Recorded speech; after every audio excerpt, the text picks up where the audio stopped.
The Jets do not know. Here's the thing. I'm never one to promote losing, right? I'm one of those people that you step on the field, you step on the court, your best, you try to win. That's what you want to do. You want to win. You don't play to lose, you know what I mean?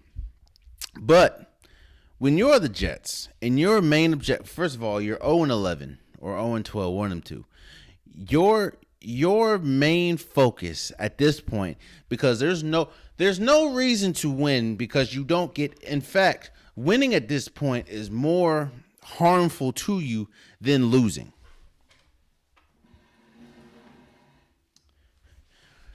Winning to you, what your main goal, after we clearly see that you want to lose, your main goal is to lose to try to get Trevor Lawrence.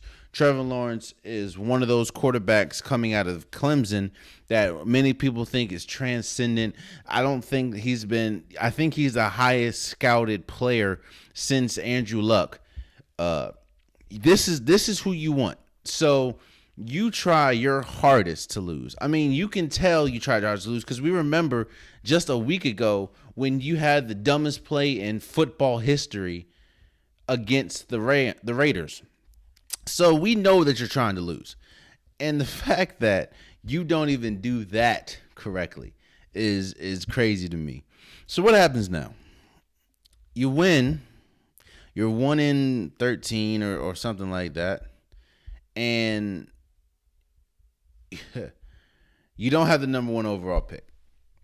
So honestly, while you did win and you do have a 1 on the win column in the season, to me,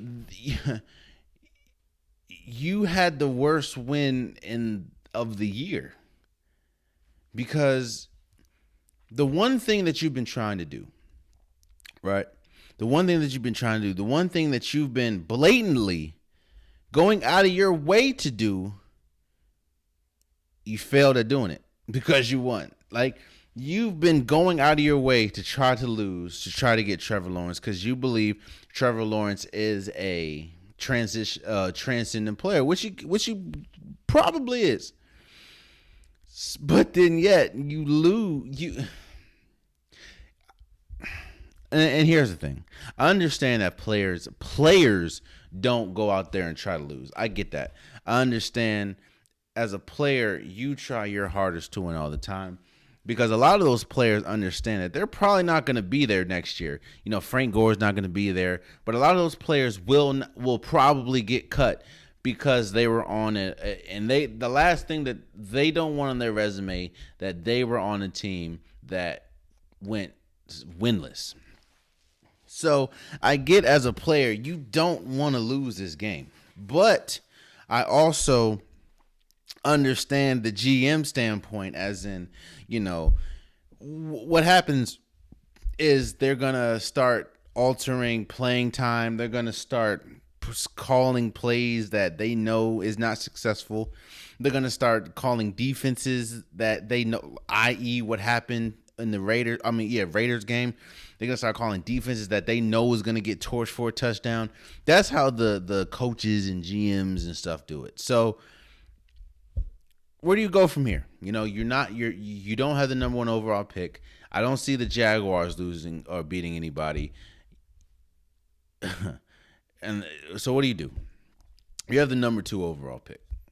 What happens? If I were the Jets, unless you're as high on Justin Fields that you are on Trevor Lawrence, which you're clearly not because you've been trying to lose, I say you trade the pick because there's a lot of, like, the Patriots, like the Lions probably, like, I don't know. There's teams that definitely can go for a quarterback and definitely believe that Justin Fields could be that person. Hell, like I said, look at the Patriots. The Patriots, which we'll talk about in a little bit, they don't know if Cam Newton's going to be their quarterback next year. They don't even know if they want Cam Newton to be their quarterback. And they definitely don't know if if Jarrett Stidham is going to be their quarterback. So they can definitely use a quarterback. So I say you trade the pick, get a boatload of first overall or a boatload of draft picks, and go from there. Because you have, and here's the thing, I'm one of those people that I'm not as down on Sam Darnold as a lot of people are. I think that the organization fails Sam Darnold when it comes to player development. I think that they failed Sam Darnold when it comes to putting talent around him. I think that they failed Sam Darnold when it comes to protecting him, especially on the offensive line. I think they failed Sam Darnold as to, I don't know if I said this, but putting talent around him. I don't know if I think that they failed Sam Darnold. And I know that because I see games where there's flashes of greatness in him. Hell, we just saw yesterday. They had no business winning that game, especially against a good defense that is the Rams, but they did. So I think, all right, you're not going to get Trevor Lawrence. You ruined that sweepstakes. You fumbled that bag. So what? So try to now, one, get the entire coaching staff out of here. Get a new coach, a coach that can develop Darnold, that can, get draft picks, like an entire offensive line, get some wide receivers. I know, hell, see if you can somehow get one of those two wide receivers from Bama, maybe a wide receiver from Clemson. Like, it's time to start building that offense around Sam Darnold instead of just building a team. So I think, I don't think it's time to really give up on. Let me say this. Now that you can't get Trevor Lawrence, now it's you go for okay. Justin Fields. I don't think Justin Fields is as good, especially at least coming out, as Sam Darnold would be.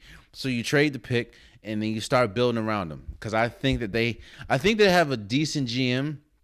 Now the coaching staff is god awful, but you have a decent GM. So I think the GM can definitely make some moves that can at least get help for Sam Darnold. Now you haven't done it, so now you have to do it. But I think that, again, you're not getting Trevor Lawrence, so it's time to move on from that.